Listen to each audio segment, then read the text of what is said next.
Welcome and thank you for joining us at the conversation presented by the New York State Writers Institute at the University at Albany. My name is Ed Schwarzschild, and I'm a fellow of the New York State Writers Institute and director of creative writing here at UAlbany. Before I introduce today's guest, Brian Phillip Whalen, I want to remind you that this and all of our author interviews are posted on the Writer Institute's YouTube channel. You can find them at the conversation on our website, nyswritersinstitute.org. And please follow us on Facebook, Twitter, and Instagram. If you wish to support future programming like this, you can always make a donation at our website. That's nyswritersinstitute.org, and we would, of course, be grateful. Our guest today, as I've said, is Brian Phillip Whalen. He's here to talk about his brand new book, his first book, Semiotic Love Stories. It's a great book. You should all grab it and read it. Then you'll want to read it again. Brian has special ties to the University at Albany, and I'm sure we'll be talking about that today. And our own Lynn Tillman, who teaches in our creative writing program, had this to say about Brian's book, and I'll just read her lines about the book. There's the uncanny, then there are Brian Phillip Whalen's stories. In a realm of their own, his tales are populated by fragile human beings who can't believe their eyes and ears, yet through trial and error, march on. Whalen's writing is witty, surprising, frank, often tender, sometimes frightening. The striking voice and style in Semiotic Love emerge from a compelling mind and a thoughtful reader of love shaped in the contemporary world. Brian, it's great to have you back at UAlbany, back at the place where you received your PhD, and congratulations on the new book. Thank you. And back, but still 1,200 miles away, right? At the same time. I knew. I wish you could. I wish you could actually be here physically, but it's great to see you. Oh, it's good to see you too. So, I mean, we usually there'll be more information about the book for those of you who are interested in it to on the website. So please click in the appropriate place to get a book in your hands. But Brian, can you talk a bit about your, we usually start these interviews with just your path to writing. We give you a chance to talk about how you found writing as something you wanted to do, a possibility for your life and livelihood. Where did that come from? Was it from your parents? Was it from things you read? Was it from teachers? How did you start going down this road of the writer? Yeah, so it's funny. I mean, the thing that pops into mind is when I was a little kid, I used to make these picture books, right? And it's like before I could even kind of really write and tell a story, I would make these picture books of like spacemen shooting, laser beams, and the drawings are awful. I haven't gotten any better at drawing. But I remember like putting the books together, and I'd staple them and like put like, BP Productions or something weird like that. So I think just like from an early age, I liked the idea of having something, in print. And I remember kind of, growing up and just thinking, and I was a reader, right? I mean, Calvin and Hobbes early on, or Roald Dahl, things like that. And then eventually it was like, Stephen King, things like that got me into reading a lot as a kid. And I don't read that kind of genre anymore. But I always liked the idea of like having, a book on the shelf with my name on it. Like even before I kind of knew what writing is or, thought about taking writing classes or anything like that. And then I got the itch really in college. I mean, I knew that, I was, creative and into theater in high school. And then in college, my freshman year, I took a creative writing, just, intro to creative writing with Paul Cody, who's an Ithaca-based writer. And I just fell in love with it. It was like this perfect combination. Like I needed to be in that classroom with him at that time. Like he was just the perfect mentor for me. And I burned out on him. I took something like 6 classes with him in the first year alone. And then there were no more classes I could take with him. So I had like a minor in Paul Cody. Then my path kind of got like circuitous, right? So I was like totally plugged into writing. And then something changed and I got really into theory. And I had an English and an American Studies double major. And I ended up actually going for a PhD program in Kansas when I was 21 years old. Just kind of left creative writing behind and went for the PhD program. and then very quickly failed out hard of that PhD program, and realized that wasn't really the route for me. So then it was the traditional kind of like I bumbled around, worked, odd jobs, went from, PhD program to working as a host at a pancake house, working in old folks' homes, renting cars in downtown Chicago, just kind of a bunch of, figuring things out in your 20s. And then I just found my way back. I got a master's, and I was trying to decide if I wanted to go like the lit route, scholarship, or if I wanted to go creative writing. And I met a great mentor there named Inman Majors. And, he ended up just kind of reinvigorating my spark for creative writing. And then I got the MFA, and then I ended up in Albany and got to study with you and with Lynn. And then ever since, it's just been, the path towards trying to publish and teach too, right? So I teach down at the University of Alabama now, as you know. And that's kind of the path. I mean, it's, it was a long path, I guess, of like early on thinking in college, I'm going to be this writer. And then somehow 20 years later, I've got to a version of what I thought that would be way back when. But yeah. Oh, that's great, Brian. And I mean, I want to ask about that, the infatuation with theory, or the sort of passion for theory, which clearly endures in semiotic love stories. So I don't know how do you pronounce it? I mean, the stories is in brackets. Do you say semiotic love stories, or do you see semiotic love stories? yeah, I wanted to play on that. It's funny. And I actually, I corrected people. Sometimes the publisher would like, just write his new book, Semiotic Love. And I'd be that guy being like, actually it's semiotic love stories. Like that's in the title. Or like people would, journals would promote it or something. I was like, actually it's stories in the title. So I think of it as like, semiotic love stories. But the bracket is, it's kind of that play on it. Like it is semiotic love, but they're also, semiotic love stories. I don't know. I just like that playfulness. I'm a big fan of like Michael Martone. I got to do a reading with him a few weeks ago, which was fantastic. Right. And he always has the most clever titles. Like his latest book is a book about Art Smith, who was an early pioneer of skywriting. And I'm like blanking on the full title, but it was like, the life of Art Smith, or the life and writings of Art Smith, collected and so forth. And then it's edited by Michael Martone. Which is like, and then the author is Michael Martone. So it's like the edited by is in there, and it's this fictional kind of nonfiction collection. But, right. Yeah. Oh, that's great. I mean, I want to ask you more about the theory, right? And the title is one way to begin to do that. I mean, clearly, whatever happened in Kansas, theory hasn't gone away. And I also want to ask you about, what happened during your time here at Albany, not in a way to talk about, our classes, but just about what your time was like in Albany. And maybe those two things go together, that the sort of way that theory has endured in your work and what it was like to live and write in Albany. But any way you want to approach that would be great.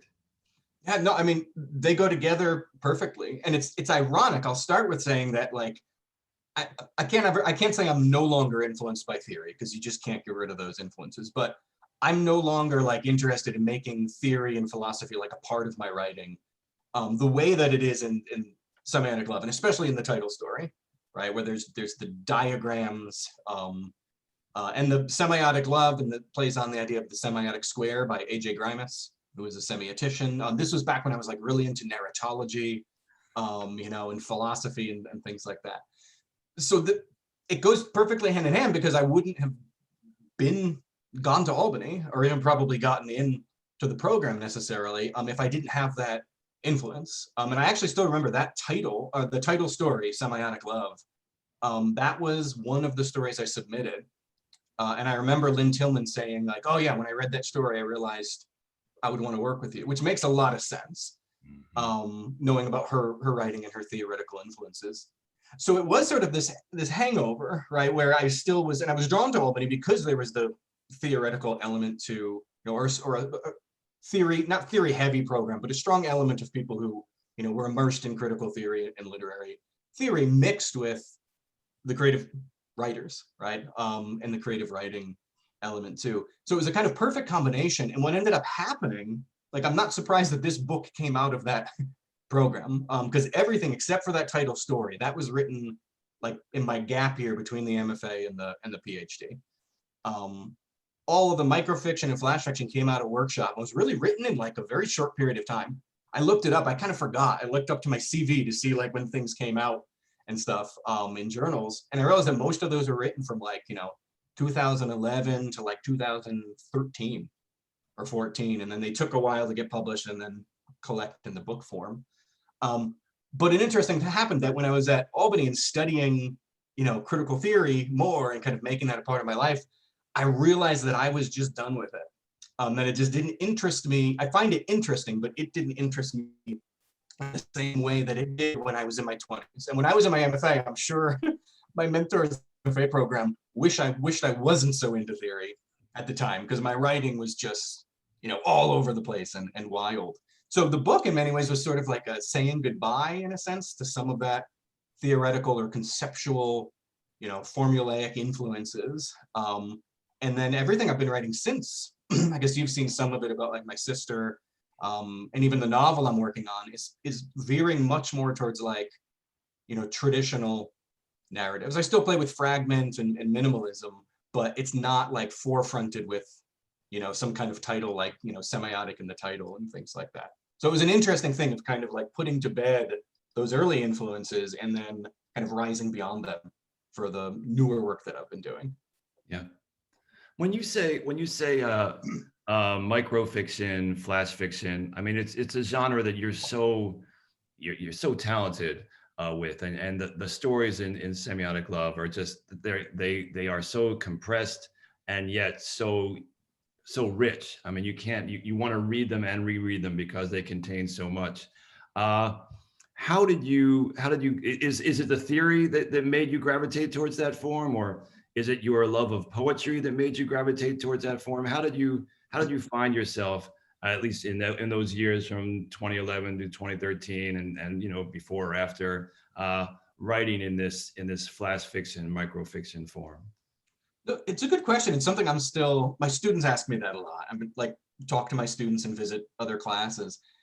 And I've been trying to figure it out. Like I don't 100% know. I just at some point I feel like I just kind of got drawn to it. Partly in my reading. I think also like just the older I get, I have, some bad eyes. So it's hard for me to like read for a long period of time. And then having a daughter, there's less time. So I think I just kind of been more drawn lately to shorter stuff. Where again in my 20s, it was big postmodern novels. I would read Moby Dick. I know not a postmodern novel, but kind of was just 150 years ahead of its time. I'd read that every year and get immersed into it. So I realized that I like to read that stuff. I think you're right with the poetry. So when I was in my MFA, or up until my MFA, and I came to Albany when I was 30. So basically my whole life up until 30, I never read poetry. I just didn't like it. I don't know what it was. I was resistant to it. And then I finally started reading poetry in the PhD program. And a lot of the poetry I was drawn to because I'm sort of I'm on the ground floor of poetry and understanding poetry. So I was drawn to like Ted Kooser poems and Jim Harrison poems, like really short, succinct things. I got into reading Nick Flynn, and then Nick Flynn's prose poetry. When I would read that, I think that in many ways was a huge influence for me to say, I love this. Like the amount of feeling, the amount of suggestion and story that was conveyed, and there's lyricism to the prose poem, obviously, but it's still just, the block of text. I think that inspired me to some degree too, to say like, what can I do in terms of economy? And then some of it it has to do with Albany too. I studied with Lynn Tillman, and I remember I turned something in for one of her workshops, and it was short. It was one of the pieces from the collection, and just in passing, this is kind of amazing to me. Like, and as a teacher, I think like, what are the things I'll say in passing that might really affect a student's life? In passing, she said, I think you should start small again. I like that. I liked that short. I think you should start small and work with that. And then I just kind of lit it up. I think I had your workshop next, and just everything I would turn in like 30 pages of one-page shorts, in your workshop. Mm-hmm. And then many of those made it into this book. Many of them just kind of fell by the wayside. So it was that combination, I think, of reading poetry and thinking about, how can that form and that economy of language influence me? And then also trusting Lynn, that she saw something in the shortness that I should, take a chance on. And the rest was mostly experiments. I think a lot of what I was doing in, the workshops there was just, sure, let me see what I can, to an excessive degree. Start short. Okay, here's like 50 microfictions. Let's see what I can, what I can find in these. Yeah. Yeah, that makes a lot of sense. Yeah. I mean, I wonder is it, I don't know if this would be conscious or if this is something that emerged over time that you then saw, but I mean, the stories revolve and keep giving us perspective on love. Of course, that's in the title, but also on loss. And we've talked before a little bit about writing about grief, but I wonder if there's an advantage in the shorter form for dealing with the way grief and love are always shifting and transforming. I mean, there's so much revealed in the collection about love and loss, and I imagine you discovered so much in writing the collection about love and loss. And I wonder if you could speak about that and what about love and loss directly, if you like, but also about how the form of the stories connects to that part of the content of the stories as well. Yeah, well, I think some of that was in the shaping of the book too. So I had a really good editor at Awst Press, Tatiana Rickman, who's a writer herself, and a great, perfect kind of editor. Again, hands-on and suggestive, but also, I got my final word at the end of the day, right? Just really, really good. So when I sent the original manuscript, it was a lot longer. Like there were several other like longer stories in there. There were a lot of other shorts. And I'm talking like 50 plus pages longer, right? Wow. And the book in and of itself now is quite small. And so what we ended up doing is like looking at what I had, right? And partly just saying, well, what is sort of like less developed that maybe we'll just not include. But a lot of it was like, and this was Tatiana's help too, to see the vision of like, okay, there's kind of a kaleidoscopic approach to love and loss, like you said, right? That each one, and I don't know if it's necessarily an advantage to the microfiction form, but for the book it is, because it's like you get these little glimpses, as you say, of different kinds of loss, right? Dead parents, dead sisters, dead friends, a lot of death, right? Dead dogs, but then also just like lost relationships of different kinds, lost friendships, lost, youth, lost parents, things like that.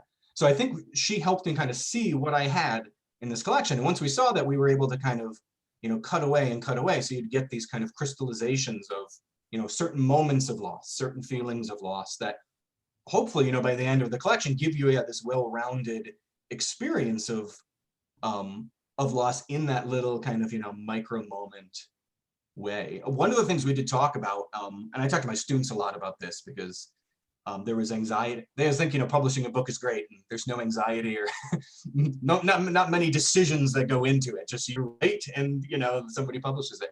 And we had a lot of conversations, me and my editor, about the length. Like at some point it was shrinking and we were liking it a lot, like liking what was happening to the book. And especially liking that, me being a fan of short things, I also kind of started to like that this is a fiction collection that reads like a book of poetry to some degree, that it takes about the same amount of time. And we liked that play. Like who's to say that a collection of short stories, like why do poetry books get to be 50 pages or 80 pages? Why do we need a 200 or 300 or 400, page collection of stories? But so we started to like what was happening to the book and the project. And at the same time, I started getting nervous because it was getting smaller, and I was like, at some point I was terrified it was going to become a chat book, or something like that. And so that was just kind of a tension, but I think that tension also helped because it made us look at everything that was there. And then we spent so much time just even arranging the stories, trying out different variations to try to get that right, turning of those different moments and those feelings of loss. Yeah. Oh, it's really exciting. It's exciting to hear the sort of old-fashioned traditional story of writer and editor working together to shape a book in a sustained way. I'm glad that was a part of this experience. That's really great. And I also want to say that, if people who haven't looked at the book yet, I know you just heard Brian say death, death, death, loss, loss, loss. But it's an incredibly uplifting book. And it's a book that sort of swells your heart. And you don't, if you are worried that it's too dark or something like that, I would urge you to pick it up, because it's actually an extraordinarily uplifting book. And I think part of that comes from from the beauty of the language, yes, first and foremost, but also from the humor that weaves its way throughout the book. And I don't know if there's something you want to say about that, Brian, about how you managed to make the book uplifting despite the real heaviness of the subjects you're approaching. Well, thank you for the kind words, by the way, too. I never know what faces to make when people say nice things about the book. So I just smile and touch my beard. But yeah, I mean, I was kind of laughing when you said, "Oh, that death," and I'm chuckling. I gave a reading here a couple years ago of some of my nonfiction, which is exclusively basically about my sister dying of a heroin overdose, which I know you know about. And the sister, there's a character based on the sister in this book, even though it's not like, the book's not essentially about that. But I remember reading and somebody came up to me after and they're like, "Wow, that was really, really moving." And I was like, "Yeah, but what about the funny parts?" and I think in a sense, it's like, and I'm glad you said that about the book, because, I think so much of it, maybe in the uplifting nature, would just be, it's stories of survival of loss more than anything else, right? I mean, and some of the losses are small. I mean, I like this about writing and life in general, right? Some of the losses we have are small, but they feel humongous to us. Like the story I have later in the collection, just about a child breaking a gift, a cookie jar that he gave to his mother. And that was based on a real thing that happened to me, and it was traumatic to me as a child. And I see my 5-year-old daughter now, being afraid to lose like a little toy, or leaving him. She left her toy horsey at school yesterday that she has in her nap mat at school. And it was this traumatic moment. And I was talking to this 5-year-old about life and loss and change. But then also, the big losses, right? The kind of huge losses and death, and then how people endure or kind of carry on. So I was very interested in that, but also I think, maybe, when I was at Albany, George Saunders came through and did a reading, and I was there for one of his Q&As, and I remember that he said, somebody asked him about writing and style, and he said, "Use the skills that you have just as a person." He goes, "Whatever," and he said, like, when you're in an argument with somebody, like with a boyfriend or a girlfriend or a husband or a wife, he goes, "How do you make things better? Do you cry? Do you talk? Do you make a joke?" And he said for him, it was always he'd crack a joke. And I realized that my way of kind of overcoming things is always just, to find the humor in it in life. Like if I couldn't laugh and make jokes, and I'll make jokes with my friends and family about, horrifically sad things of our experience, or we'll find something funny and then we're cracking up. So I think I'm glad that you identified that there's, the humor in the book. I like to think, although it's heavy subject matter, and hopefully we get the deeper feelings of loss and that emotion. I do want people to be, laughing throughout the book as well. So that literally might just come from, how I exist in the real world and overcome, loss personally, that maybe my characters or my narrators just kind of have that, eye towards something that's amusing or ironic, to give a little bit of levity, to the heavier themes. Yeah. No, that makes a lot of sense, and it seems really true to the experience of reading the stories and spending time with the stories. You've moved from Albany to Alabama, as your hat suggests. So, and now you're teaching full time and balancing writing. Can you talk about what that transition's been like for you? How do you enjoy teaching writing? How is writing while teaching working for you these days? Anything along those lines? I love teaching, and I've been thinking about this more and more. So my position is a teaching heavy position. It's a 4-4. One of the wonderful things about, I love my department, and all the people down here are fantastic. And I also have the opportunity to teach a lot of creative writing, which is, a wonderful thing. And I got to teach. Albany was really good to me, when I was a student, teaching creative writing. And once I graduated and I was an adjunct, they were still good to me giving courses, but then it was all professional writing courses, which wasn't my cup of tea. So I love it. I mean, in the fall, I'm actually teaching 3 creative writing courses and 1 comp. But mostly it's kind of like a 2-2, a couple comp, which I like teaching, the first year writers. I like getting the students when it's like their first class on campus. And then that bounce of creative writing. So it's great. So it keeps me plugged in. I learn so much from my students. You and I have talked about this, right? Learning more sometimes from our students than we feel like we're giving to our students. Yes. The time it's tough. Right. So after when I finished the PhD, my daughter was born. I was going on the job market all the time. And I was kind of learning how to balance all of that. Right. And it's helped actually a lot because it's a busy job. Right. It's a nice job. It's not a super stressful job I have, but it's time consuming. Yeah. And especially, I won't even talk about this last year because that's just that's an asterisk year. Right. Yeah.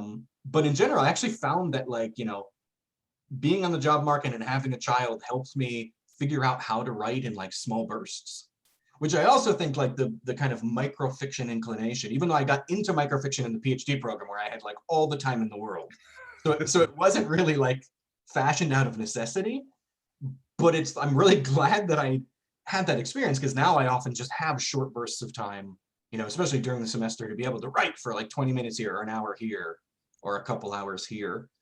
So actually, like writing the book, I've been thinking about this too, sort of trained me to continue to write the other, longer projects like the novel and the memoir about my sister, trained me to kind of be able to keep at that to some degree. It's taking longer than if I didn't have any teaching at all to do, right? But that trained me, the experience of doing those shorter things trained me to be able to kind of think of those larger projects now. And it's still like an ongoing learning. I'm like still figuring out and realizing how it's helping me, but it's helping me to see these small moments in larger projects, either in longer stories, because even though this is mostly microfiction, a lot of the stories I have in progress or on deck are just longer stories, but it's helping me sort of take them chunk by chunk to some degree. I don't know if that's 100% answering your question. It's just, I think every writer has to find the time to write, right? I have a friend here who's got the same load and he's got 2 kids. And when he writes, he's up at like 5 in the morning, and he'll get writing done before the day begins. And I have an afternoon schedule, so I'll drag myself out of bed still at like 10 sometimes and stay up late. So I think it's just a matter of kind of finding the way. And so the teaching is a hurdle, but at the same time, it's a pleasure, yeah. I guess. So I've never been one who sort of feels like the teaching is getting in the way. It's just of the writing is just changing, kind of my timeline, I guess. Also helping me focus. I know I'm kind of going on here, but helping me focus as a writer to realize that when you have less time, what you decide to spend time on has to be the stuff that is really, really meaningful for you. And it's actually helping out because again, when I was in the PhD program, I was writing this book. I was writing a memoir, if you remember at the beginning. I wrote the novel eventually. I also was writing poetry. It was just a lot. And a lot of it wasn't, especially like the poetry, it wasn't essential stuff, wasn't my best work, wasn't like the stuff I would work on if I only had like, a year to live or something like that. And so now I'm finding myself being more contemplative and like really kind of planning out like what is it that I need to be working on, because a short story might take me a year now, or the novel's taking me a few more years than I had thought. And so that's the most important thing. So I can kind of clear, the rest of my work. So it's just, it puts pressure on things and it could be in a bad way, but if you look at it the right way, it can really give you clarity, I guess, about what matters. So, yeah. I want to give you a chance to say more about the work you're currently in the midst of. But before that, I just want to stay with Alabama for a second and say like anything about it's such a different climate, different part of the country. I don't know, I can't recall if you spent time living in like that far south before. So I'm just wondering what has that been like? I think you've been there, what, 3 years now, 4 years? This is the end of the 3rd year. Yeah. So the beginning of my 4th, which do you feel Alabama creeping into your fictional universe or just what's that experience been like for you? Yeah. So it is. So creeping into the writing, it has. There's actually one of the newest stories. Most of the stories in this book are quite old. But there are a couple new ones, and one of them is actually set down in Alabama. And a lot of my like essays that I was writing about my sister, which kind of went into this book. I call it a memoir about my sister, but it's kind of like a collection of essays about my sister. And a lot of those, like there are some later in that collection, there are these Alabama books, and most of it is me pining for, you know, snow and pining for the kind of cold and, and you know, my Northeastern childhood, right? I spent my folks moved to Virginia and I got a graduate degree from Virginia for a while, but that still has some seasons. So it's crept in a little bit there. I don't know, you know, that I'll write like a Tuscaloosa novel or something like you know, a Southern novel. If anything, it's actually made me, like in my novel, I've found myself writing even more about like my character's upbringing, because the character is kind of a Northeastern guy, grew up outside of Binghamton, New York, like me. And I've actually found more of that getting into the draft now, I think, out of this kind of like longing, because I feel like, you know, the South is not my home or something. The funny thing I think about my Alabama connection, so I realized I'd been to Alabama twice before. I kind of forgot about this until very recently, but I drove through once on a cross-country trip after college when 3 buddies of mine, I had a pickup truck that only had 2 seats up front, and so we took a mattress and we folded it up inside the bed of the truck, like with the cap on, so the mattress was like this, and we called it the womb, and we would rotate, and somebody would get 3 hours in the womb to sleep, and then they'd come up into the cab, and we just went nonstop from my parents' house in Virginia all the way to LA to visit friends, Wow. and then came back. But we passed through Alabama. And then I'd forgotten until like the collection came out that one of the story about the dog, the violent dog in my book, that ends in Alabama, and that's based on a true experience that I had a violent dog, and I tried with trainers and all this stuff, but he had some screw loose in his head and no training and no amount of love and patience would work. And I ended up driving him down to Alabama to a no-kill shelter that was in Alabama. So I'd been there twice. And then the other roads pointing to Alabama was, I mentioned Inman Majors earlier. When I got my master's, he was my mentor. He got his MFA from Alabama. And at Iowa State University, where I got my MFA, David Zimmerman was a writer who was my mentor. He also got his degree from Alabama around the same time. Like there was a crossover year. He knew Inman. And so there was all this kind of like, you know, connection pointing down to Alabama in some strange way that I felt like, you know, I belong here. But it is very much, we were talking before the recording started, right? Like the weather is the strangest thing. The weather and the kindness of strangers. And there's a lot of problems with the South, right, that we could go into in terms of community and understanding, right? But everybody is so friendly down here in an authentic way that it kind of freaks me out a little bit, like just like how open people are. And I don't know, it's just, you know, the Northeast has that reputation of being cold, and I don't agree with that, but it's much more reserved in terms of like chatting with somebody online in Home Depot, you know, and just kind of opening up and having these long personal talks with people.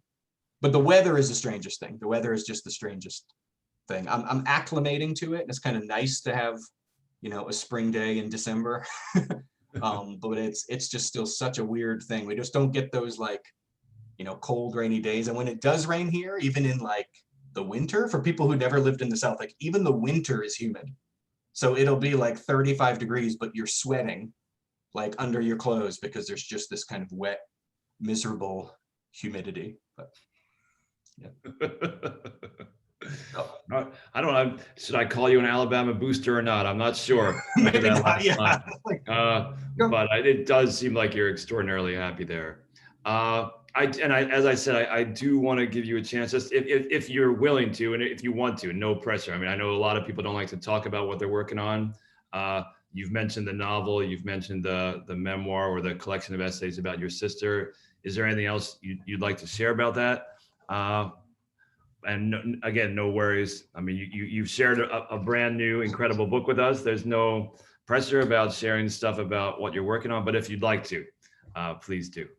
Yeah, I mean, I'm fine, you know, talking about it. And like I said, the novel was the interesting thing for me, just because, or still is.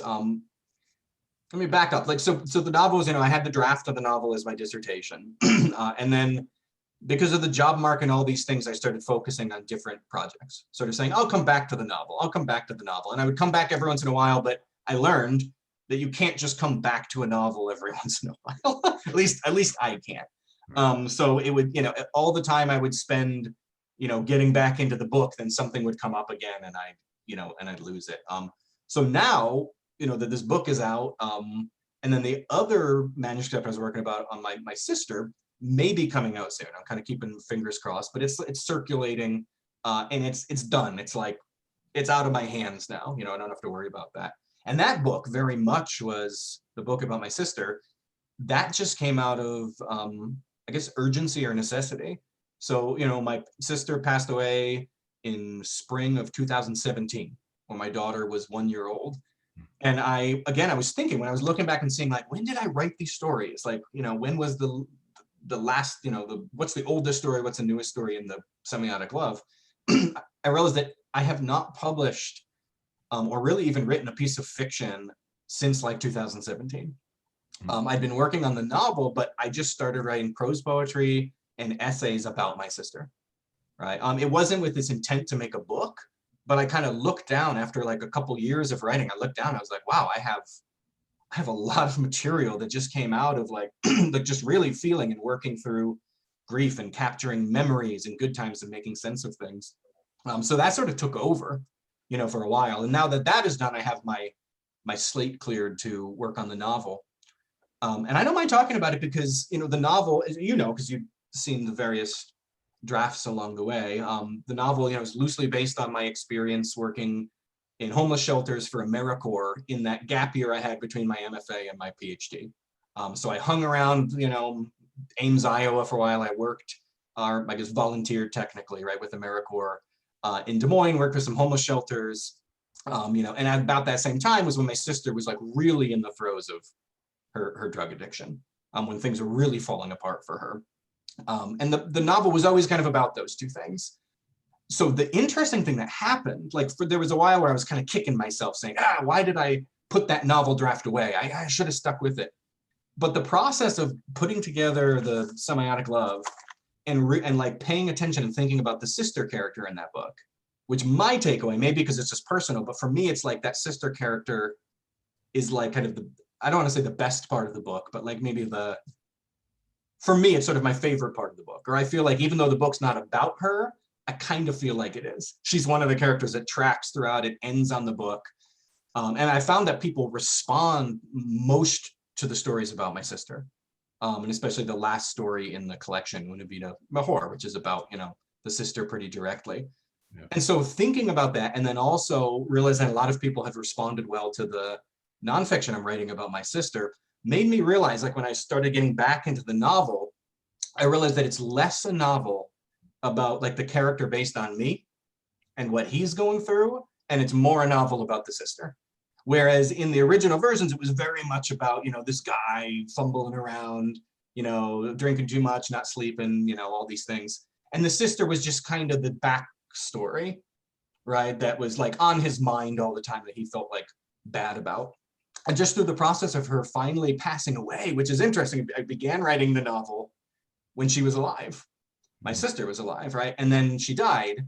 And then these other books made me realize that, like I'd said earlier about finding the clarity of like what's most important, I realized that that's the book, like that's what was missing in a sense to the book, is that sister character and her story needs to be like on the same level as the other guy. Not just a reason why he's feeling extra depressed or guilty or something, but that I got to bring her life, and my sister, much of it's based on my sister. So kind of my sister's life and her story to the page. So I'm finally like reinvigorated to return to the novel now. And I feel like in a sense, it's just all this time and her passing and these different projects had to happen before I could see that manuscript like in the right light. Yeah. That makes, I know writers will understand that, and readers might just find that interesting, to say, why didn't you finish it? If you had the draft, why didn't you finish it? And kind of, it wasn't my plan not to finish it, but happy accidents out of sadness and life along the way make me feel a lot more confident in the project now and like ready to finish it. Yeah. Yeah, it's brutal. I mean, the story behind it all is brutal. the gift or blessing, the ability that you have to make something of it is really beautiful. But I think a lot of the writers understand that too, that kind of just somehow having both those things, you know, the creative beauty that you can make of something that's so you know, terribly tragic. But this is where now we need that sense of humor to uplift us. But I mean, it is uplifting to know that that these books are coming, Brian. I mean, it's such a pleasure as I've said, to have spent time with Semiotic Love Stories. I encourage everyone to do so, and take your time, read them quickly, and just know that there are more great works coming, and it's exciting to hear about them, Brian. Thank you. It's been a pleasure to catch up with you, Ed. I know I got to see you do your reading and your conversations on YouTube, but I felt like it was kind of like that Pope mobile when he comes by and he waves at you, but you have, you know, and I feel like that's the Zoom thing. Like, oh, I can't say anything. He's there, but like, you know, I I can't engage with him. So it's finally nice to not just hear your voice and see your face, but to talk with you too.